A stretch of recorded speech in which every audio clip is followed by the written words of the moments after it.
Bureau Boys is an improvised detective serial. Every Monday morning, the Bureau Boys solve crimes based on clues sent in by their informants. That's you! Go to thebureauboys.com to submit your clues, informant.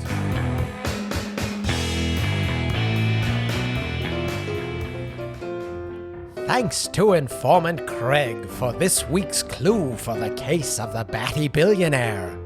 Disease. When we last left the Bureau Boys, they were opening the safe behind the Gladiator Pit, where Peter Albright's business dealings were to be found. Little did the boys know that they had been being watched the entire time they were on the Albright Estate. And when they did open the safe, an alarm sounded. Here, Detective Riley! I'll grab the binder, and you grab the Files? the I'll grab all the bags. files. Right, What else did you want me to grab? the bags. Oh, yes, these bags with just dollar signs on the outside of them? You got it, Detective Riley. Yeah, grab those. Leave the masks and the weapons, though. Good idea. We abhor weapons. We kill people in weirdly creative ways. Or, I'm sorry, involuntarily manslaughter people. We're being recorded. Exactly. Come on. sorry. Let's not blow our court case upcoming. Detective Potter grabs the bags and the files, and Detective Riley grabs whatever he said he was going to grab. A binder, narrator. A binder. 3-ring? Oh, yeah. And it's stacked full, so it's pretty heavy. And Detective Riley's arms aren't as well defined and muscular as Detective Potter, so it's taking a lot of effort to carry that binder around. Narrator, do you remember Trapper Keepers? Yeah, I was a narrator in the 90s. Okay, anyhow, back to the story. As the Bureau Boys turn around with the loot in hand, they see in front of them a lion, 29. a bear. A witch and a wardrobe. Just kidding, narrator. That was close. I would have gone forward with that. I didn't even check the Bureau Boys world to verify what you were saying was even there. But you're right. A lion and a bear. Both wearing little mechanical-looking caps with cameras inside of them. The bear speaks. What are you boys doing out here? The bear sounded like that giant from season 2, maybe? Season 1, I think. I think it was season 1 with the giant. Detective Potter, I'll take this one. Oh, good, thank you. I'll just sit here silently. Bear, is it? We were running an errand for Mr. Albright. You can't BS a bear. We've been following you with these cameras on our heads, me and the lion here. Okay. But you didn't see when we had been talking to Mr. Albright to come and retrieve his business files. Yes, you didn't see when we had been anything, Mr. Bear. Well, that's not fair to say. We're not the only two guards on these here grounds. As Detective Potter and Detective Riley look around, they see a bunch of locusts flying around with tiny little mechanical caps on their heads, also containing cameras. Detective Riley, locusts. What's next? Raining frogs? Detective Riley, your firstborn baby. Wait, it was a girl though, right? Well, no, it was a boy. Remember my wife took the baby back to Tijuana. Yes, I do remember, but you don't want to check on him? I'm not going to page him. He's fine. Okay. Besides, at this point, he's probably going to disown me anyway, since he's going to grow up fatherless and blame that on me, which I kind of had something to do with it. Yeah, he'll probably write like some songs about it and become some sort of rock star. Yeah. So if anything, either the Angel of Death kills him or he becomes famous. I'm fine with either of those options. Detective Riley, I know we're pagans, but it wasn't the Angel of Death in the Bible that came around and killed people. What? I don't think there's an Angel of Death even in the Bible. Well, who else would it killed? It's the Angel of Death. Wasn't it God? Well, but but there's someone doing God's bidding. God doesn't do anything. He makes other people do what he wants.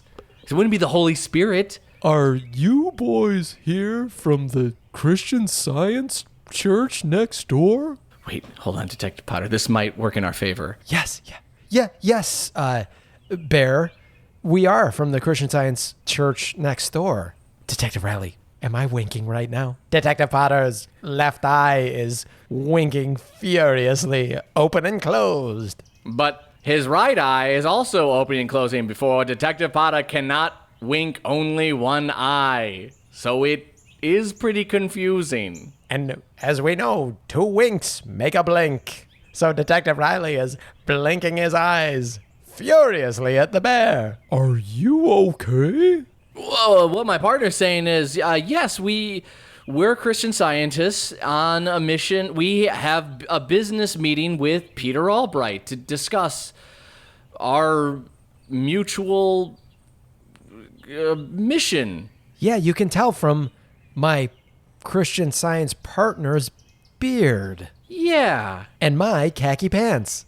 Just then, Detective Riley twists his beard into the shape of a cross. And Detective Potter takes off his pants and ties them into a crown of thorns. Grrr. Checks out, bear. Detective Riley, one thing I forgot. Lions hate Christians. I don't know how bears feel about them, but lions and Christians in the Bible, they're like cats and dogs. Grrr. It does check out that these two are Christians, bear, and I wanna eat them. Let me at him. Ooh, let me at him. Now, Leonard. You know what the boss said the last time you ate a bunch of Christian scientists? Wait until the marinade has soaked in. Leonard, have you been doing your meditations? I skipped today's. Let's do one together. So the bear and the lion close their eyes and sit cross-legged in front of the bureau boys, which is not that unusual looking for the bear, but for the lion it is a very disturbing sight. They start oming their way through the meditation. Detective Riley and Detective Potter take this opportunity to slink off. Slowly, they tiptoe past the meditating beasts and find an exit, which wasn't too difficult since this was pretty much in the open air field. What used to be an entrance is now an exit, because the bureau boys are on the other side. All right, Detective Potter, that was close. Too close. I kept all the files and the bags of money, presumably, because they have dollar signs on the outside. Did you manage to hang on to that one single binder, Detective Riley? It seemed like you were struggling. Your elbows were kind of shaking and quick. Detective Riley, are you crying? It's heavy, Detective Potter. I'm not used to this. But you got it, right? I got it. Okay. Let's hide on the other side of the gladiator arena and take a look at these things before we leave the grounds, because I don't know, after we have been on camera, apparently from all these locusts, this bear, this lion, since we got here, I don't know if we're going to be able to get another chance to be on the grounds of the Albright Mansion / estate. Well, that's just the thing. The alarm is still sounding. Will more beasts follow? How long will the lion and the bear be in meditation? Detective Riley, I think that might be some ringing in your ears because the alarm stopped sounding a long time ago. So I think that might just be in your head, Detective Riley. Do you have tinnitus? Or tinnitus, some people say? I've got the tinnitus. Yeah. Oh, yeah.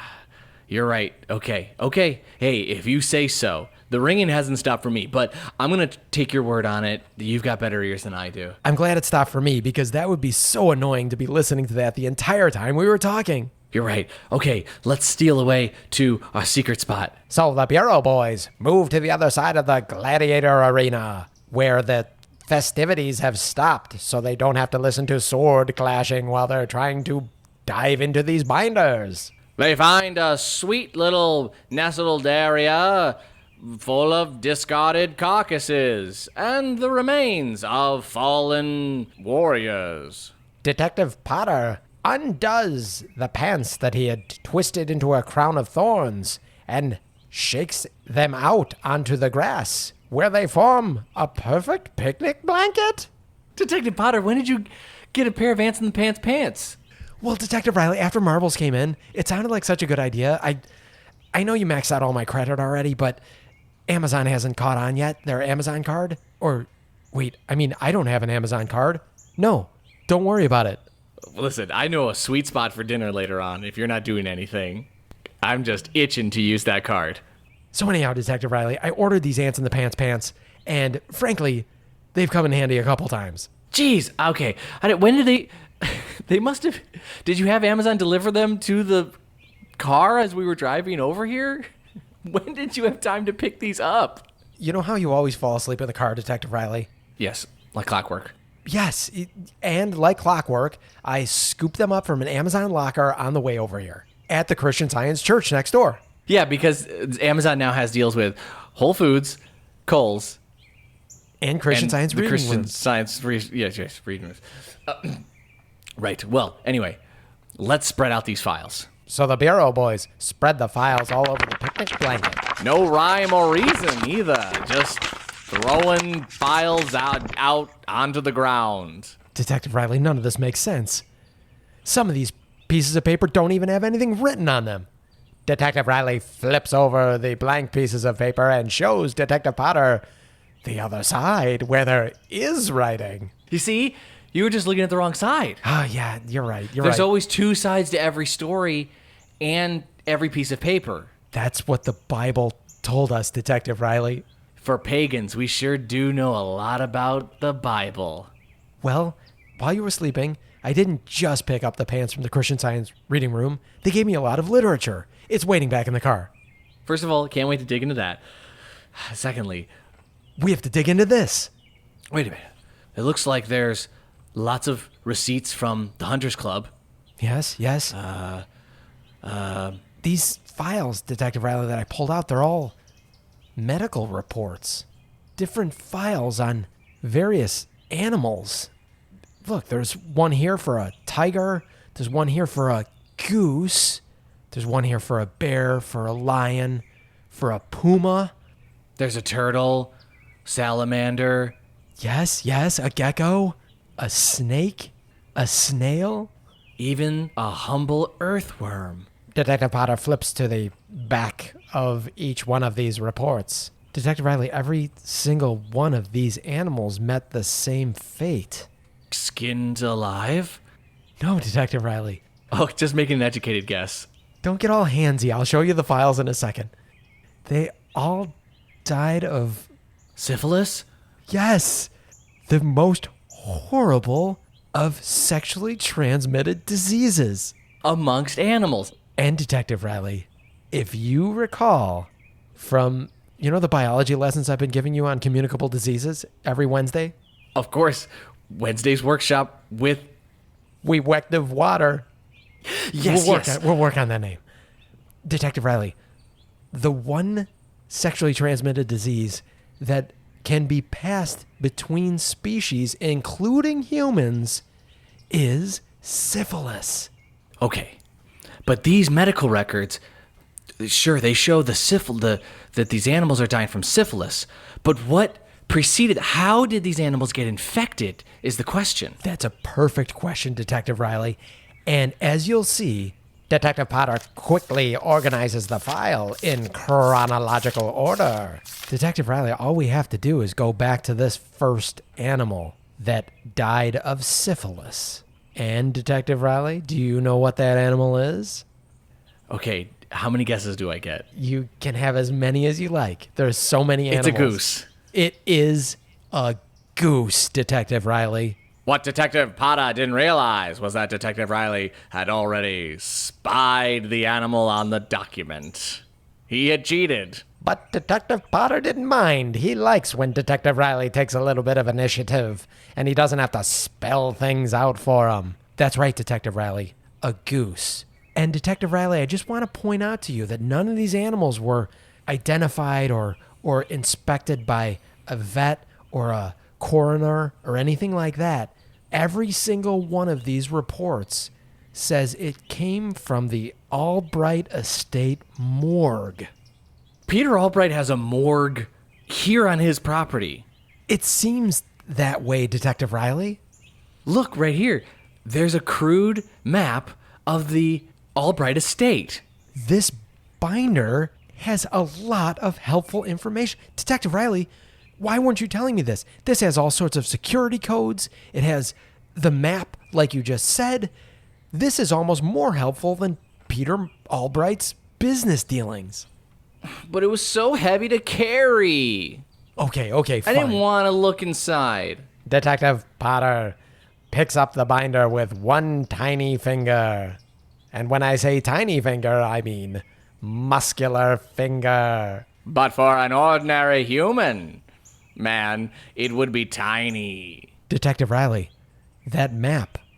Look, just over that hill, it looks like the morgue should be right over there. Detective Potter, Detective Riley, peer up from their documents And see, in the distance, a brick-laden building with a tin roof, hot in the sun, with a tiny sign that says Death Room.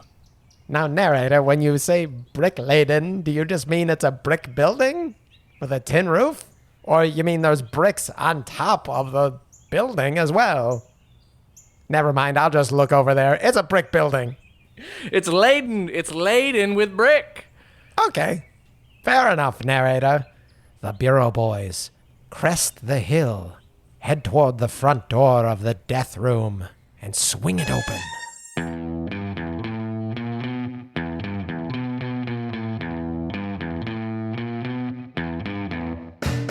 What will the Bureau boys find inside the death room morgue on Peter Albright's property? How long is that meditation session going to happen for the bear and the lion before they get back into this action? Will Detective Riley build some upper arm strength after today's events? How much do you think Peter Albright had to pay for that mansion, considering it's right next door to a Christian Science church? I mean, the zoning itself would probably be a disaster. And where are the humans on the Albright Estate? Besides Carl and, well, that's it so far. That's all the humans that we've met. Great point, narrator. Where in the world is Marbles Albright? Or Peter Albright himself? And let's not forget Mrs. Albright, who has been missing for 5 years. Well, that's the whole thing, isn't it, narrator? Tune in next time for the answers to these questions and many more on the case of the Batty Billionaire. If you enjoyed this episode, help the Bureau Boys solve this case by submitting your clue at thebureauboys.com. They may use it on a future episode. While you're there, why not join their informant network and tell all your friends and family to join too? But don't tell the criminals, because the Bureau Boys are coming for them.